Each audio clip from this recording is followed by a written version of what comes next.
தலைப்பு செய்திகள். அரசுக்கு எதிராக மே 22 பேரணி. இலங்கை ஜப்பான் இடையே உயர்மட்ட பாதுகாப்பு பேச்சு. விமான பயணச்சீட்டு மோசடி, சமூக ஊடக விளம்பரங்கள் தொடர்பில் போலீசார் அவசர எச்சரிக்கை. வளர்ப்பு நாய் கொண்டு வந்த பந்து வெடித்ததில் சிறுவன் காயம். ஜனநாயக கட்சி வேட்பாளர் எமிலி கிரிகோரி வெற்றி. விரிவான செய்திகள். ஜனாதிபதி அனுரகுமார திசாநாயக்க தலைமையிலான தற்போதைய அரசாங்கத்தின் மக்கள் விரோத செயற்பாடுகளுக்கு எதிராக எதிர்வரும் மே மாதம் 22 கொழும்பில் மாபெரும் எதிர்ப்பு பேரணி ஒன்றை முன்னெடுக்க திட்டமிட்டுள்ளோம் என்று முன்னாள் ஆளுநர் லக்ஷ்மன் யாப்பா அபேவர்தன தெரிவித்துள்ளார். ஸ்ரீலங்கா பொதுஜன பெரமுனவின் கட்சி தலைமையகத்தில் செவ்வாய்க்கிழமை நடைபெற்ற ஊடகவியலாளர் சந்திப்பில் கலந்து கொண்டு கருத்து தெரிவிக்கையிலே அவர் இதனை குறிப்பிட்டுள்ளார். அங்கு அவர் மேலும் தெரிவிக்கையில், இம்முறை மே மாதம் 1 வெசாக் தினமாக அமைவதால் ஸ்ரீலங்கா பொதுஜன பெரமுன இம்முறை மே தின ஊர்வலங்களை நடத்தப் போவதில்லை. அதற்கு பதிலாக உழைக்கும் தொழிலாளர்கள் வர்க்கத்தினருக்கு ஆசிர்வாதம் வேண்டி நாடு தழுவிய ரீதியில் விசேட ஆசிர்வாத பூஜைகளை நடத்துவதற்கு தீர்மானித்துள்ளோம். இருப்பினும் தற்போதைய அரசாங்கத்தின் மக்கள் விரோத போக்கு மற்றும் முறையற்ற நிர்வாகத்தினால் மக்கள் கடும் பாதிப்புகளை எதிர்கொண்டு வருகின்றனர். இதற்கு எதிர்ப்பு தெரிவிக்கும் வகையில் மே மாதம் 22 கொழும்பில் மாபெரும் மக்கள் போராட்டத்தை நாம் முன்னெடுப்போம். இந்த அரசாங்கத்திற்கு வாக்களித்த மக்கள் தமது தீர்மானத்திற்காக பெரிதும் வருந்தும் நிலைக்கு தள்ளப்பட்டுள்ளனர் என தெரிவித்துள்ளார். இலங்கையின் பாதுகாப்பு பிரதி அமைச்சர் மேஜர் ஜெனரல் அனுர ஜெயசேகர மற்றும் ஜப்பானிய பாதுகாப்பு அமைச்சர் ஷின்ஜிரோ கொய்ஷ்மி ஆகியோருக்கிடையிலான தீர்க்கமான உயர்மட்ட சந்திப்பு டோக்கியோவில் உள்ள ஜப்பானிய பாதுகாப்பு அமைச்சில் நடைபெற்றது. இரு நாடுகளுக்கும் இடையிலான பாதுகாப்பு ஒத்துழைப்பை அடுத்த கட்டத்திற்கு நகர்த்துவது குறித்து இச்சந்திப்பில் விரிவாக ஆராயப்பட்டது. இந்தோ பசிபிக் பிராந்தியத்தில் சுதந்திரமான மற்றும் திறந்த நிலை என்ற கொள்கையின் கீழ் பிராந்திய நிலைத்தன்மை மற்றும் பாதுகாப்பை உறுதிப்படுத்த இலங்கை மற்றும் ஜப்பான் இடையிலான ஒத்துழைப்பு மிக அவசியமானது என்று ஜப்பான் பாதுகாப்பு அமைச்சர் வலியுறுத்தினார். இதற்கு பதிலளித்த இலங்கை பாதுகாப்பு பிரதி அமைச்சர், இந்திய பெருங்கடலில் இலங்கையின் முக்கிய புவியியல் அமைவிடம் மற்றும் பிராந்திய பாதுகாப்பில் அதன் வகிபாகத்தை சுட்டிக்காட்டினார். ஜப்பான் கடல்சார் சுய பாதுகாப்பு படையின் கப்பல் அண்மையில் கொழும்பு துறைமுகத்திற்கு வருகை தந்தமை மற்றும் இலங்கை கடற்படையினருடன் இணைந்து மேற்கொண்ட பயிற்சிகள் குறித்து இதன்போது பாராட்டப்பட்டது. எதிர்காலத்தில் கூட்டு கடற்படை பயிற்சிகள் மற்றும் பணியாளர் பரிமாற்றங்களை விரிவுபடுத்த இருதரப்பும் உடன்பட்டன. இலங்கை கடலோர பாதுகாப்பு படைக்கு கப்பல்களை வழங்கியமை மற்றும் வானிலை ஆய்வு துறைக்காக பல பில்லியன் ரூபாய் பெறுமதியான டாப்ளர் ரேடார் அமைப்பை நிறுவியமை போன்ற ஜப்பானின் பாரிய பங்களிப்புகளுக்கு பிரதி அமைச்சர் நன்றிகளை தெரிவித்தார். அத்துடன் அண்மையில் ஏற்பட்ட டித்வா சூறாவளியின் போது ஜப்பான் வழங்கிய மனிதாபிமான உதவிகளையும் அவர் நினைவு கூர்ந்தார்.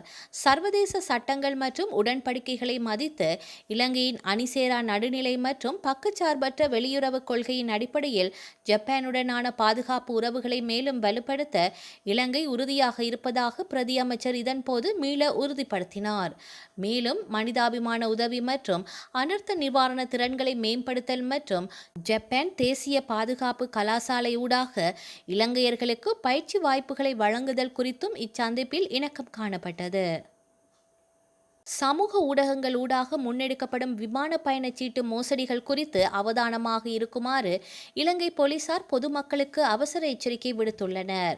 வழக்கத்திற்கு மாறாக குறைந்த விலைகள் அல்லது விசேட தள்ளுபடி விலைகளில் விமான பயணச்சீட்டுகளை வழங்குவதாக கூறி பொதுமக்களை ஏமாற்றி பணம் மற்றும் தனிப்பட்ட தகவல்களை திருடும் நோக்கில் இவ்வாறான போலி விளம்பரங்கள் பரப்பப்படுவதாக போலீசார் சுட்டிக்காட்டியுள்ளனர். இவ்வாறான மோசடிகளில் சிக்கி பாதிக்கப்படாமல் இருக்க பாதுகாப்பு நடவடிக்கைகளை பின்பற்றுமாறு போலீசார் வலியுறுத்தியுள்ளனர். அதன்படி உறுதிப்படுத்தப்படாத அல்லது சந்தேகத்திற்குரிய இணையதள இணைப்புகளை அழுத்துவதை தவிர்க்கவும். இவ்வாறான தளங்கள் உங்களது இரகசிய தகவல்களை திருட பயன்படுத்தப்படலாம். அத்துடன் கடவுச்சொற்கள் அல்லது ஒருமுறை பயன்படுத்தும் இரகசிய குறியீடுகளை எக்காரணம் கொண்டும் மற்றவர்களுடன் பகிர்ந்து கொள்ள வேண்டாம். உத்தியோகபூர்வ விமான நிறுவனங்கள் தொலைபேசி அழைப்புகள் ஊடாக இவ்வாறான தகவல்களை கோருவதில்லை. ஏதேனும் சலுகைகள் விமானங்கள் அறிவிக்கப்பட்டால் அவற்றை அந்தந்த விமான நிறுவனங்களின் உத்தியோகபூர்வ இணையதளங்கள் அல்லது உறுதிப்படுத்தப்பட்ட சமூக ஊடக பக்கங்களூடாக சரிபார்க்கவும். மேலும் பயணச்சீட்டுகளை கொள்வனவு செய்வதற்கு முன்னர் அவை பதிவு செய்யப்பட்ட மற்றும் அங்கீகரிக்கப்பட்ட பயண முகவர்கள் தானா என்பதை உறுதிப்படுத்திக் கொள்ளவும். இவ்வாறான மோசடிகள் குறித்து விழிப்புடன் செயற்படுமாறும் நிதி இழப்புகளை தவிர்க்க ஒத்துழைக்குமாறும் இலங்கை போலீசார் பொதுமக்களிடம் கேட்டுக்கொண்டுள்ளனர். பல்லேவல பந்துராக்கோட பகுதியில் உள்ள வீடொன்றில் இடம்பெற்ற விசித்திரமான சம்பவத்தில் நாய் கொண்டு வந்த பந்து போன்ற பொருள் வெடித்ததில் சிறுவன் ஒருவன் காயமடைந்து வைத்தியசாலையில் அனுமதிக்கப்பட்டுள்ளார். பல்லேவல போலீசார் தெரிவித்ததாவது, சிறுவன் வீட்டில் இருந்தபோது அவர்களது வளர்ப்பு நாய் பந்து போன்ற பொருளொன்றை கவ்விக்கொண்டு வீட்டிற்குள் வந்துள்ளது. அதனை சிறுவன் நாயிடமிருந்து எடுத்துக்கொண்டு விளையாடத் தொடங்கியுள்ளான். இதற்கிடையில் அவர் விளையாடிக் கொண்டிருந்த போது எதிர்பாராத விதமாக அந்த பொருள் வெடித்துள்ளது. இந்த வெடிப்பில் காயமடைந்த சிறுவன் உடனடியாக சிகிச்சைக்காக வைத்தியசாலையில் அனுமதிக்கப்பட்டுள்ளார். சம்பவம் தொடர்பாக பல்லேவல போலீசார் மேலதிக விசாரணைகளில் ஈடுபட்டு வருகின்றனர்.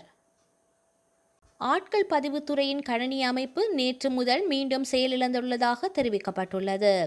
இதனால் பல அத்தியாவசிய பொது சேவைகள் பாதிக்கப்பட்டுள்ளன. இந்த கணனி அமைப்பு செயலிழப்பு காரணமாக ஒரு நாள் மட்டும் வழங்கப்படும் தேசிய அடையாள அட்டைகள் உட்பட அனைத்து சேவைகளும் தற்காலிகமாக நிறுத்தி வைக்கப்பட்டுள்ளன. கடந்த 23ஆம் திகதி துறையின் கணனி அமைப்பில் திடீரென ஏற்பட்ட செயலிழப்பை தொடர்ந்து இது நிகழ்ந்துள்ளது.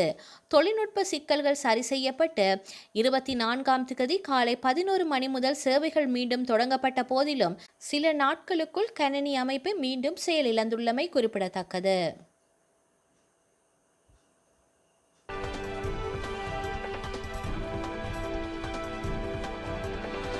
அமெரிக்காவின் புளோரிடா மாகாணத்தில் உள்ள ஸ்டேட் ஹவுஸ் டிஸ்ட்ரிக்ட் 87 சட்டமன்ற தொகுதி இடைத்தேர்தலில் ஜனநாயக கட்சி வேட்பாளர் எமிலி கிரெகோரி வெற்றி பெற்றுள்ளார்.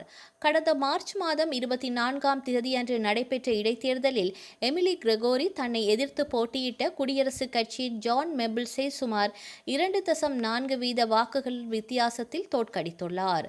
அதிபர் ட்ரம்பின் மார் ஏ லாமோ இல்லம் இந்த தொகுதியில் அமைந்துள்ளது. 2024ஆம் ஆண்டு அதிபர் தேர்தலின் போது இதே தொகுதியில் ட்ரம்ப் கமலா ஹாரிஸை விட 11% அதிக வாக்குகள் பெற்று முன்னிலை வகித்தார்.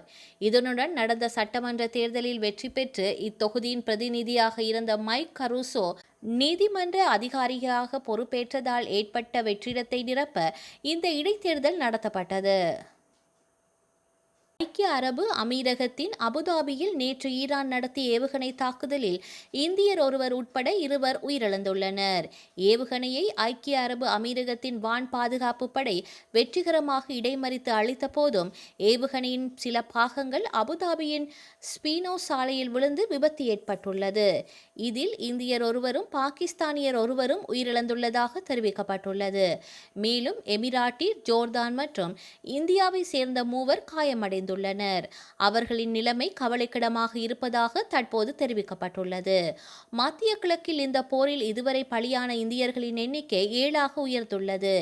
இதற்கிடையே இதுவரை 357 பாலிடிக்ஸ் ஏவுகணைகள், 15 ஸ்க்ரூவ் ஏவுகணைகள் மற்றும் 1815 ட்ரோன்கள் இடைமறித்து அழிக்கப்பட்டுள்ளன என ஐக்கிய அரபு அமீரகம் தெரிவித்துள்ளது. இந்த தாக்குதல்களால் இதுவரை அமீரகத்தில் 11 பேர் உயிரிழந்துள்ளனர். இந்தியா, பாகிஸ்தான், இலங்கை, வங்கதேசம் என பல நாடுகளைச் சேர்ந்த சுமார் 166 பேர் இதுவரை காயமடைந்துள்ளனர். தமிழ்நாடு சட்டப்பேரவை தேர்தலில் கடந்த முறை 5 முனை போட்டி நிலவிய நிலையில் தற்போது 7 முனை போட்டி ஏற்பட்டுள்ளது. தமிழ்நாடு சட்டப்பேரவை தேர்தல் எதிர்வரும் ஏப்ரல் மாதம் 23ஆம் திகதி ஒரே கட்டமாக நடைபெற உள்ளது. எதிர்வரும் திங்கட்கிழமை முதல் வேட்புமனு தாக்கல் தொடங்க உள்ளன.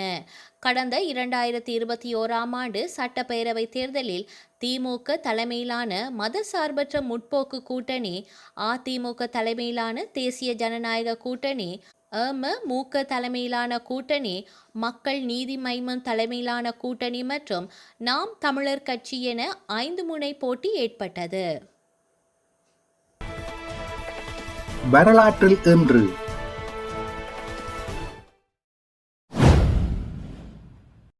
2002 பிரான்ஸ் நான்டேர் நகரில் நடைபெற்ற நகரசபை கூட்டம் ஒன்றை நோக்கி துப்பாக்கிச்சூடு நடத்தப்பட்டதில் 8 நகரசபை உறுப்பினர்கள் கொல்லப்பட்டனர். 19 பேர் காயமடைந்தனர்.